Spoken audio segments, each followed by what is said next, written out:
Hello viewers, ഇന്ന് നമ്മൾ ഉണ്ടാക്കാൻ പോകുന്നത് ചിക്കൻ കൊണ്ടൊരു കട്ട്ലൈറ്റ് ആണ്. ഇത് ഉണ്ടാക്കുന്നത് എങ്ങനെയാണെന്നും ഇതിൻ്റെ ഇൻഗ്രീഡിയൻസ് എന്തൊക്കെയാണെന്നും നമുക്ക് നോക്കാം.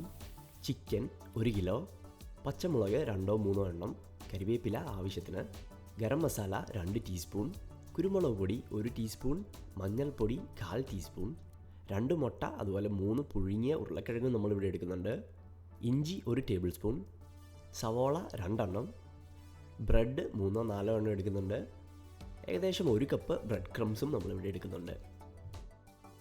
ഇത് കുക്ക് ചെയ്തെടുക്കാനായിട്ട് ഏറ്റവും ആദ്യം എടുത്തു വെച്ചിരിക്കുന്ന ചിക്കൻ നമുക്കൊരു പാനിലേക്ക് മാറ്റാം. അതിനുശേഷം മഞ്ഞൾപ്പൊടി ആഡ് ചെയ്ത് കൊടുക്കുക. കുറച്ച് നേരം നന്നായിട്ടൊന്ന് ഇളക്കി മിക്സ് ചെയ്തെടുത്തു കഴിഞ്ഞാൽ ആവശ്യത്തിന് ഉപ്പും കൂടെ ഇവിടെ ആഡ് ചെയ്ത് കൊടുക്കാം. വെള്ളമയം ഒട്ടുമില്ലാതെ ചിക്കൻ ഒന്ന് വേവിച്ചെടുത്ത് കഴിഞ്ഞാൽ ഇതെടുത്ത് മാറ്റി വെക്കാം. പാനിലേക്ക് എണ്ണ ഒഴിച്ചു കൊടുക്കുക. അതിനുശേഷം സവോള ഇവിടെ നമുക്ക് ഇട്ട് കൊടുക്കാവുന്നതാണ്. ഇതൊന്ന് പെട്ടെന്ന് ഇളക്കിയെടുക്കുക. ഇവിടെ നമുക്ക് ഇഞ്ചിയും ആഡ് ചെയ്യാം. ഇത് നന്നായിട്ടൊന്ന് മിക്സ് ചെയ്തെടുക്കാം. ഇവിടെ കുറച്ച് പച്ചമുളകും അതുപോലെ തന്നെ കരിവേപ്പിലയും ആഡ് ചെയ്ത് കൊടുക്കുന്നുണ്ട്. സവോളയൊന്ന് വഴണ്ട് വരുമ്പോഴത്തേക്കിനും നമുക്കിവിടെ ഗരം മസാല ആഡ് ചെയ്ത് കൊടുക്കാം. ഇനി ഇത് നന്നായിട്ടൊന്ന് മിക്സ് ചെയ്തെടുത്ത് കഴിഞ്ഞാൽ നമുക്കിവിടെ കുരുമുളക് പൊടിയും കൂടെ ആഡ് ചെയ്യാവുന്നതാണ്. എല്ലാം ആഡ് ചെയ്ത് നന്നായിട്ടൊന്ന് മിക്സ് ചെയ്ത് ഇളക്കിയെടുക്കുക.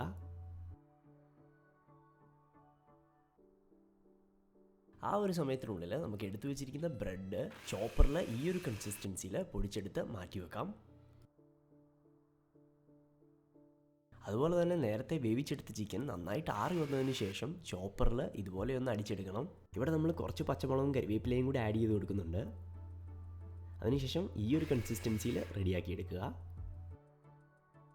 ഈ ഒരു കൺസിസ്റ്റൻസി കിട്ടിക്കഴിഞ്ഞാൽ നമുക്ക് നമ്മുടെ വഴറ്റിയെടുത്ത സവോളയിലേക്ക് ഇത് ആഡ് ചെയ്ത് കൊടുക്കാവുന്നതാണ്. അത് ആഡ് ചെയ്ത് കഴിഞ്ഞാൽ നമുക്കിവിടെ പുഴുങ്ങിയെടുത്തിരിക്കുന്ന ഉരുളക്കിഴങ്ങും കൂടെ ആഡ് ചെയ്യാം. ഇനിയും ഇത് കുറച്ച് നേരം നന്നായിട്ടൊന്ന് മിക്സ് ചെയ്ത് നമുക്ക് കട്ട്ലൈറ്റ് പരത്തിയെടുക്കാവുന്ന പരുവത്തിലാക്കി എടുക്കണം.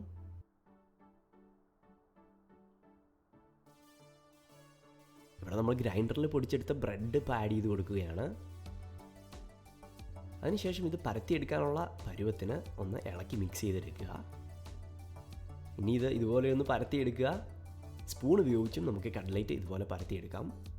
ആദ്യം നമുക്കിത് മുട്ടയുടെ വെള്ളയിലൊന്ന് മുക്കിയെടുത്തതിന് ശേഷം ബ്രെഡ് ക്രംസിലൂടെ ഒന്ന് കോട്ട് ചെയ്തെടുക്കുക.